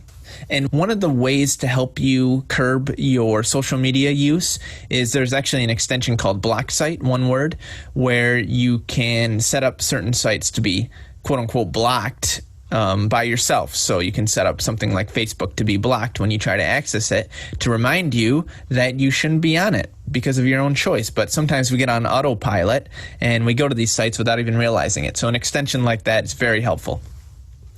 So all the social media networks. All right, top 20, you got, in terms of monthly users, you got Facebook with 2.23 billion monthly users. Okay, it's a lot of people. And Facebook owns WhatsApp and Messenger, which are number 3 and 4 on the list. They also own Instagram. Okay, so right off the bat, you got the number 1 social network, social media network, whatever we're going to call it, has 4 positions on this chart here. We got Google number 2 here. And yeah, so there's all kinds of social networks. I put the ones in red that are ones that are outside of the US. A lot of them are big in China. And so, yeah, so that's one way of looking at social networks. Another way is the literal historical timeline. So I believe one of the first social networks was one called 6 Degrees, but there was also AOL Instant Messenger, if you guys remember that, where it had a lot of social networking aspects, and it was during this time that the whole idea got started. And in the early 2000s, there was a lot of new social networks like MySpace and LinkedIn, and you got Facebook coming in, and there's just an explosion in the I guess in the 2000s or whatever we're calling that. I think we're calling the decade the thousands, which I think is cool. But yeah, so a lot of these social media networks came out in the thousands, if you will. And so in the early in the early tens, whatever we're going to call this decade, it's kind of weird the time we live in. We don't even know what we're going to call the decades, but I'm going to call them the tens. In the early tens, we had sites like Snapchat coming out and the massive failure of Google+. And recently we got Telegram. So they just keep on coming. And another way you can look at the social networks is the content. So there are a lot of social networks that focus on a particular style of media. So something like Pinterest, you're sharing things like recipes and photos, or photos of recipes. There's social networks where the main focus is to message each other. So something like WeChat or Telegram. And of course, there's the global networks. And there's the failures. All right, failures like MySpace. MySpace is still around, but for all intents and purposes is not nearly the giant it once was. So what I'm going to do right now is break down some of the 5 more popular social networks out there: Twitter, Facebook, LinkedIn, YouTube, and Instagram. Without further ado, Facebook. Okay, Facebook is your classic social network. Facebook owns the apps I mentioned before, plus Oculus Rift. They own Oculus, the company. Okay, so just let that sink in, and it's interesting to see where social networks can go, at least Facebook. And up next we have Instagram, which is a photo sharing site. It's more of an app than anything, but you can share photos and videos. Very good for visual content. There's Twitter, which is kind of like having a big megaphone. We all know this from politicians and people getting their thoughts out there. What else do we got? YouTube. Of course, YouTube. We're in YouTube right now. All right. So YouTube is obviously a video sharing site, and I love it. And there's also LinkedIn, which is the quote-unquote professional social media network, where it's a way to get business contacts, and if you're looking for a job, supposedly it's a really good way to connect with others and find a job that way. So that's my breakdown of quote-unquote social media, and that's all I got.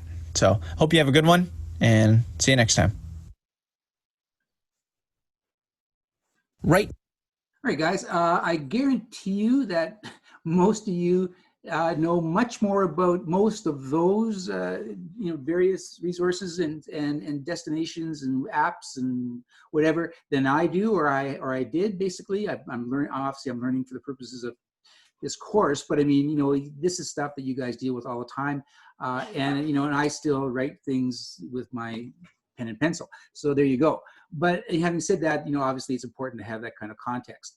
All right, so there are different sources of information that the law enforcement looks at for the purposes of gathering intelligence. Intelligence is synonymous with the word information, right? So we have the first source being open source intelligence, which is quite simply searches conducted to gather publicly available information, which is for the most part Google search. A Google search there's Bing, and there's other kinds of search engines. Yahoo is still around, what have you. Yahoo actually used to be the biggest one, but now clearly Google is the biggest one. And that's public information. It's posted and retrievable just by putting in keywords for the most part. There are also obviously social media searches, basically that, again, I mentioned this a few minutes ago, that police will do to uncover details about people and crimes, places and times and what have you. There's also things that are referred to as digital evidence, which are, you know, copies of emails, photographs, videos, social media posts, text messages, all of these things that, you know, are a snapshot in time of activity that people have undertaken. So investigating social media for digital evidence. So, you know, it's this kind of thing. Again, those things I just talked about, the texts and the videos, what have you, pictures and emails. They're done via a search with either informed consent, which simply means, if, for instance, if somebody is a person of interest in a crime and the police ask them to turn over their passwords so that, you know, they can have access to, you know, evidence on their computers, or evidence that may well be in the cloud but is retrievable, like emails and text messages and what have you. They can either get consent from the person who owns those to provide it, or it can be seized with a search warrant. All right, and search warrants are obviously important tools for the arsenals for law enforcement in collecting evidence on the internet. There are objective and subjective expectations of privacy with respect to information collected on the internet. This is for the purposes of search warrants, right? So, you know, not all information that is out there is available to police, right? They're, you know, they have to reach a threshold before justice of the peace in order to get a search warrant. And depending on the nature of the crime, but, you know, a lot of the accessibility of this kind of evidence is based upon the level of privacy that the person who has generated the digital evidence would expect in that information being viewed and or retrieved. So, you know, what that simply means is this: you know, subjectively, you and I, when we post things that become digital evidence, you know, who do we send it to? Who do we expect to be able to view it?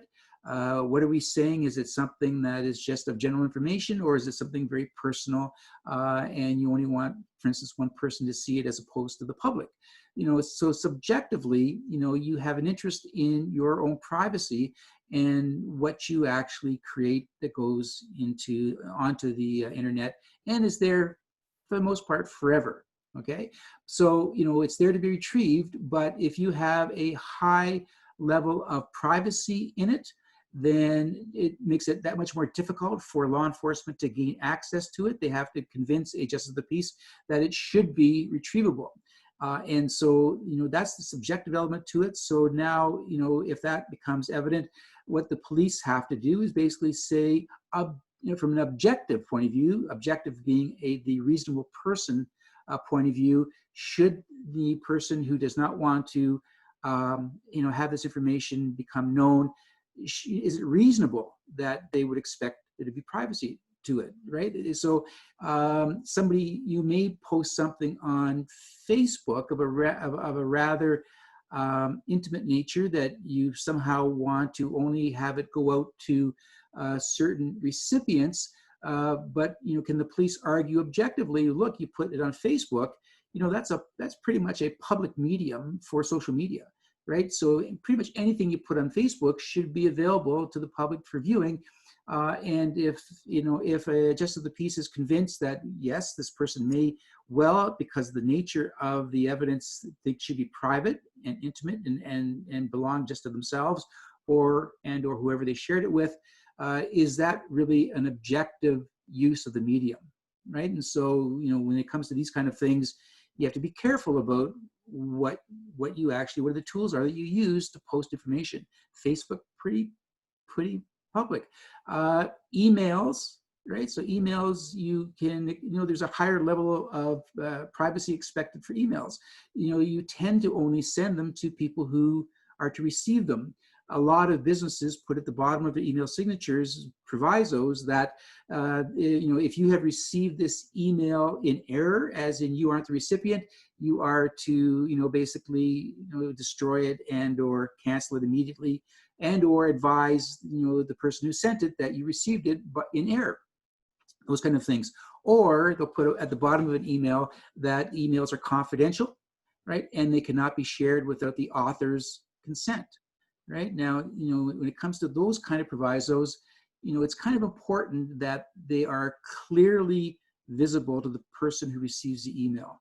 The case law, the common law is pretty clear about this, that if somebody sends you an email with a proviso written in 6-point font at the bottom of the email that is barely readable, that it's confidential and not to be shared, and you share it because you really didn't see that proviso, because it really wasn't, obvious to the naked eye to a great degree, you're not going to be held responsible for sharing it, right? The person who intends it to be confidential has to make it at least as noticeable as any other major component of the text. So it should be at least in the same point for the font. So if the text in your email is 12-point font or 10-point font, then so should the proviso. It shouldn't necessarily be hidden. It'd be smart to put it in bold lettering so that your eye is drawn to it, to make sure the people who see it know it. So all of these things are really important with respect to, your level of privacy. So if your argument is that, yeah, I had an email, but it was intended only for this one person, and I had a pretty clear proviso at the bottom of it in my email signature that it was confidential, right? Then that raises a pretty high degree of privacy that you can expect will be upheld, right? And law enforcement will have a difficult time getting a warrant to access that, unless, of course, the probative value of what they're looking for, which means that, it would be highly valuable in the criminal investigation to have that email. They can convince a JP that that's appropriate. All right. So when law enforcement prepares what's called a search plan for investigating digital evidence, the number of things they keep in mind, they don't want to leave any digital footprints behind. So if it's an ongoing investigation, a live investigation, and they're searching for information for somebody that is in the public and you don't want them to know, obviously the law enforcement does not want them to know they're being investigated, then whatever you do when you search whatever their evidence, you don't want any evidence left behind that you were there, right? So you have to be careful, because there's a lot of apps and other platforms that will tell you that you've had a visitor, right? So that's the kind of things that the police would try to certainly avoid, right? Any evidence that is obtained by the police certainly has to be well documented, right? Because it's a chain of evidence, just like, everything outside the world of cybercrime. Physical evidence requires chains of evidence to be admitted in a proceeding, and, cybercrime is exactly the same thing. If evidence is collected unlawfully, as in it's collected when it should have had a search warrant, or a search warrant was issued, but evidence that went beyond the parameters of the search warrant. And search warrants, contrary to what you almost always see on television and the movies, are very specific, right? Often you see cops break down front doors and go into houses, and they tear every room apart, and throw all the clothes in the cupboards are emptied under the floors, and the furniture is overturned, and all that god-awful things that it looks like the police are doing legitimately. For the most part, that doesn't happen, right? Search warrants are actually very specific. You can go into a very specific room, a very specific drawer or chest of drawers, and that's it, right? That's what warrants allow for. So cops just don't get to break down doors and toss a house. That very, very seldom happens. And the public is protected against that, both with respect to physical evidence and digital evidence. And it's the Charter of Rights and Freedoms, right, put in place by the Liberal government in 1982. Pierre Trudeau was the Prime Minister. His son currently is our Prime Minister, Justin Trudeau. So it was enacted as part of the Constitution Act, which basically patriated Canada's constitution from Great Britain. And so the Charter of Rights and Freedoms is there, and it's fundamental. It has fundamental freedoms of the press, freedoms of association, those kind of things, freedom of thought, freedom of assembly, freedom of religion, all those kind of freedoms. But it also has very, very specific protections in criminal investigations, and they're called the due process rights in sections 7 to 15 of the Charter.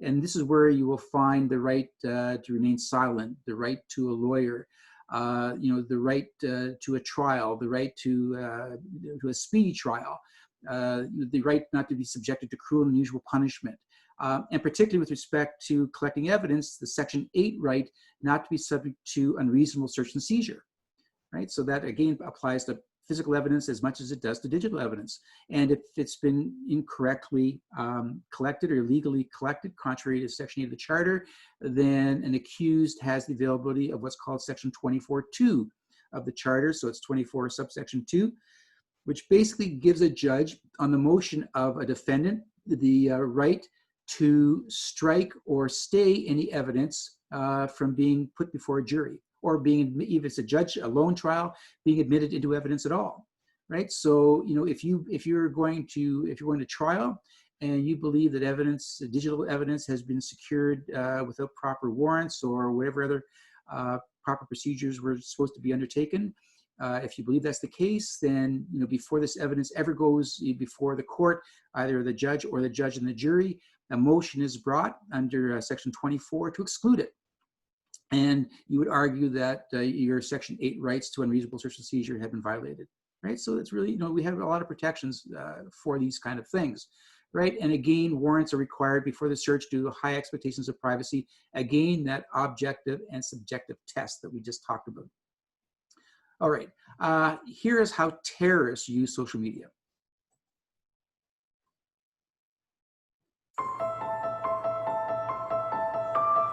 The media, the religion, and the governance all intersect. For example, media messages invoke religious concepts. Governance is amplified by the way the terrorist semi-states send instructions via media, really control their own message and how their message looks, how it gets out, and who receives it. The title of the book is As Terrorism Evolves, Media, Religion, and Governance. One of the things I talk about in the book is the one-on-one recruitment that they do. It takes enormous patience and enormous amounts of time, but when Islamic State finds a person who is perhaps interested, there's a courtship that goes on involving gifts, everything from copies of the Quran to bars of chocolate that gets sent to that person, but the dialogue continues online. Terrorists have always manipulated media, whether it's news coverage or using media as Islamic State does to publicize itself, and most importantly to recruit. Islamic State and Al-Qaeda both have had their own news services. They have their own production facilities. They are playing to a certain extent the same game that people in the traditional news media play. Violence to terrify for political purposes. That's the key to terrorism. For instance, with the attack in New York in 2001, that was designed not just to kill people, but to terrify people. Several thousand people were killed, but millions were terrified by what they saw on their television screens or read about in the newspapers or just talked about with family and friends. Journalists need to become much more knowledgeable and not be covering terrorist attacks simply as spot news, that you take a single attack and that's it. Really, the issue is not so much whether they're covered, but how they're covered. It all starts to resonate personally, and you think, do I want to live this way? Do I want the next generation to live this way with this constant fear? We need to know more about this in terms that not only appeal to the experts, but also to the general public.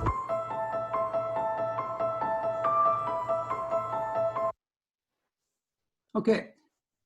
All right.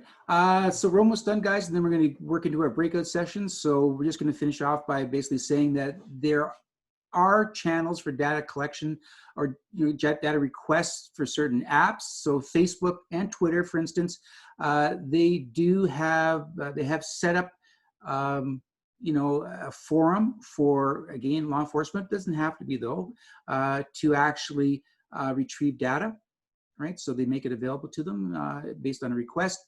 And the Criminal Code of Canada has what's called a production order available. It's 487.014, the code, where basically subscriber information to, again, things like Facebook and Twitter and Snapchat and Instagram and all those kind of things can be obtained, right? And again, this obviously applies to Gmail or what have you. So names, IP addresses, email addresses, registered cell numbers, all those kind of things can be obtained. Those things are fairly simply obtained by law enforcement for the purposes of investigating cybercrime. That kind of information, names, email addresses, cell numbers, there isn't a lot of a high expectation of privacy in those, and that's why they're fairly easily retrievable, all right? Collecting intelligence is information collected in a covert manner. Again, that's obviously by the police. Again, digital evidence is as important as physical evidence, right? And that just makes sense when you're dealing with cyber crimes, basically. And this is important to know, and this is the last point for this particular part of the lecture, that police cannot come up to you on the street and demand your digital devices, your phone. They can't demand it from you. They can't ask you for it. The only way, right, that police could seize a digital device on your person or in the area of your person, without a warrant, right, which means obviously going to see a justice of the peace and coming back, which really isn't workable, is if they see something on the screen that they believe is a crime. So if they see, and I come back to this, child pornography on a screen that you have in your possession, they can seize the device because that's a crime taking place at that particular time. Carrie, you raised your hand. Does that apply to crossing international borders with the seizing of cell phones and that? No, it doesn't actually. No, that, they in fact, the Canada has, and the US, they've given up that protection for the purposes of allowing people to enter countries, right? So they do have, the Canada Border Services, US Border Services do have the right to look at your devices. So that's something that was expressly given up for the purposes of cross-border data information sharing. Good question, though. All right, guys. So any other questions about either both cyber crime awareness and or cyber crime and social media? All right, so this is the lecture for tonight. I can tell you that on Thursday, our class is dealing with, is going to be chapter 3, which is cyberbullying, which is a really, really important part of cybercrime. It's a really tragic element of cybercrime. It's led to a lot of tragedy and a good bit of that in Canada. So we're going to talk about that, and I'll post a video for you tomorrow to watch for the purposes of the discussion. All right, so what we're going to do now is we're going to go to the breakout room part of the class. So we're going to do this every class. So those of you who took environmental law with me in the first semester know how this works. Some of you don't, so I'm going to explain it to you. So I posted yesterday or the day before on Moodle 5 questions. They're breakout questions. I sent you guys an email referring you to those. So there are 5 questions that have been posted on Moodle that deal with these two chapters we just talked about, right? So they're numbered 1 to 5. So what I'm going to do is I'm going to now break you out into 5 groups, right? And there's 18 people in the class tonight, so each group will have 3 or 4 members in it, okay? So that 4 or 5 maybe, but anyway, 5 groups divided amongst 18 students, and it's going to put you in groups randomly. So you're going to find yourself in a group with the other students that the computer just mixes up and throws you into it. I'm going to give you 20 minutes to discuss the question you have, and then I will bring you back out of the breakout room, and then you will provide your answer to the rest of the class based upon the question you've been assigned. Everybody, if you do a decent job, and this has been my experience, that this is a really good way for you to provide information to your classmates. We'll get a 9 out of 10 for this on Moodle as part of your grading, so it's a worthwhile exercise. And so the way it works is this: so you're going to be given a number to the breakout session you're in. So there will be a breakout group number 1. So you will answer question number 1 that I posted on Moodle. All right, and likewise, breakout group number 2 will answer question number 2. Breakout group 3 for 3, etc., all the way to 5. Okay, so again, 20 minutes is what you have. That, from experience, seems to be a good period of time for you to prepare your answers. and then we'll come back in and I'll call upon each group to in fact make a short presentation on the answers to their questions. Okay, so I'm creating the rooms now.